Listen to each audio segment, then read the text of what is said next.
அதிகாரம் 16.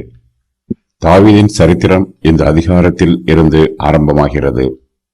பெத்லகேமியனாகிய ஈசாயின் குமாரரில் ஒருவனை ராஜாவாக அபிஷேகம் பண்ணும் ஊழியத்தை கர்த்தர் சாமுவேலுக்கு கொடுக்கிறார்.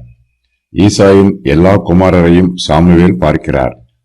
ஈசாயின் குமாரரில் எல்லோருக்கும் இளையவனான தாவீதை சாமுவேல் அபிஷேகம் பண்ணுகிறார். கர்த்தருடைய ஆவியானவர் சவுலை விட்டு நீங்குகிறார். கர்த்தரால் வரவிடப்பட்ட ஒரு பொல்லாத ஆவி சவுலை கலங்க பண்ணி கொண்டிருக்கிறது. தேவனால் விடப்பட்ட ஆவி சவுலை பிடிக்கும் போது தாவீது சுரமண்டலத்தை எடுத்து தன் கையினால் வாசிக்கிறார். அதனால் பொல்லாத ஆவி சவுலை விட்டு நீங்க சவுல் ஆறுதல் அடைந்து சொஸ்தமாகிறார்.